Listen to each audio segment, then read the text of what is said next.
अस्सलामुअलैकुम। उम्मीद है दोस्तों कि आप सबको मेरे पिछले लेक्चर समझ आए होंगे। आज हम एक न्यू टॉपिक पढ़ने जा रहे हैं जो कि एक्सरसाइज 5.1 के रिलेटेड है।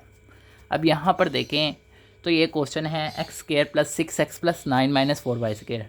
सबसे पहले हमने देखना है कि कौन सी टर्म्स दो दफ़ा यूज़ हो रही है, यानी एक्स वाली टर्म्स दो दफ़ा यूज़ हो रही है या वाई वाली। तो अब एक्स वाली टर्म दो दफ़ा यूज़ हो रही है तो हमने एक्स वाली टर्म के साथ कॉन्स्टेंट को अटैच रखना है, और जो एक दफ़ा यूज़ हो रही है हमने उसे अभी साइड पे कर लेना है, यानी इस तरह। अब इसी तरह यहाँ पर भी करना है, इस टर्म को भूल जाना है, यानी इस टर्म को ऐसे भूल जाएं। अब इसके बाद अब ये जो है सारी टर्म जो है लिखी हुई x square plus 6x plus 9 वाली, अब ये इधर लिखेंगे, एक्स स्क्वायर को एक्स में कर लेंगे, इसी तरह फार्मूला लगाएंगे और देखेंगे तो ये पूरी ये टर्म बन रही है। इसी तरह अब इसको x प्लस 3 का होल स्क्वायर, अब ये 4y स्क्वायर जो है अब इसे ले आएंगे। अब 4y स्क्वायर की जगह अब हम इसे 2y का होल स्क्वायर लिख सकते हैं ब्रैकेट में, तो अब हम इसको 2y का होल स्क्वायर लिख लेंगे। अब इसी तरह ये ब्रैकेट में इसी तरह यहाँ पे आ जाएगा, ये वाली चीज़ जो है वो इस चीज़ में चेंज हो जाएगी। अब ये देखें तो ये एक नया फार्मूला बनता है जिस तरह का ये पड़ा हुआ है, A square minus B square is equal A plus B into A minus B.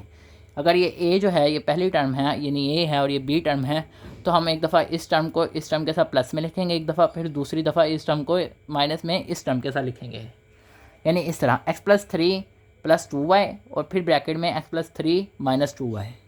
बस साइन का चेंज है, एक दफ़ा प्लस में करना है, एक दफ़ा माइनस में करना है और वो टर्म लिख देनी है।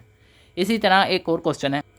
अब यहाँ पर देखें तो ये फॉर्म लिखी है 1 + 2ab माइनस ए स्क्वायर माइनस बी स्क्वायर। अब हम देखें तो ये कोई फार्मूला नहीं बन रहा, लेकिन अगर हम इनका माइनस बाहर निकालें तो ये फार्मूला बन सकता है। तो हमने माइनस बाहर निकाल लिया तो अंदर जो जितने भी साइन थे सबके चेंज हो गए। प्लस 2ab था तो माइनस 2ab हो गया क्योंकि हमने बाहर माइनस लिया है कॉमन। इसी तरह माइनस ए स्क्वायर था तो प्लस ए स्क्वायर हो गया, माइनस बी स्क्वायर था तो प्लस बी स्क्वायर। अब हम इसे एडजस्ट कर लेंगे, माइनस 2ab को इधर लिख लेंगे, ए स्क्वायर शुरू में लिख लेंगे, बी स्क्वायर इधर लिख लेंगे। अब यहाँ पर देखें तो ये अब ये फार्मूला ही है जैसा कि अभी हम पढ़ के आए थे पहले भी। तो अब ये a माइनस बी का फार्मूला, क्योंकि a माइनस और ये b का होल स्क्वायर।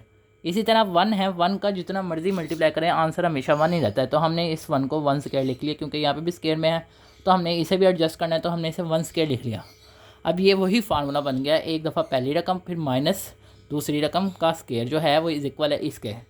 अब ये देखें तो यहाँ पे 1 है, माइनस ब्रैकेट में लिखेंगे क्योंकि ये दो टर्म्स हैं, दो टर्म्स लिखी हुई हैं आपस में प्लस माइनस में।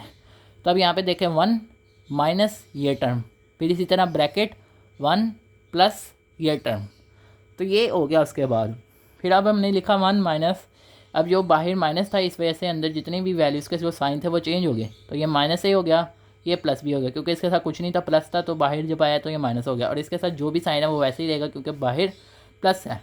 उम्मीद है कि दोस्तों आपको ये वीडियो समझ आई होगी। अगर आपको ये वीडियो समझ आई है तो इस वीडियो को लाइक करें और अपने दोस्तों के साथ ज़्यादा से ज़्यादा शेयर करें। फार्मूला याद करने की एक और ट्रिक जो है वो यही है कि आप जब फार्मूला करें तो उसके रिलेटेड सवाल करें। जिस तरह अब ये फार्मूला था तो इसके रिलेटेड सवाल करें, जितने हो सकते हैं इसके रिलेटेड सवाल करें, आपको फार्मूला खुद ब खुद याद हो जाएगा। और आप सब दोस्तों से गुजारिश है कि इस चैनल को जिन दोस्तों ने सब्सक्राइब नहीं किया वो इसको सब्सक्राइब कर लें। शुक्रिया।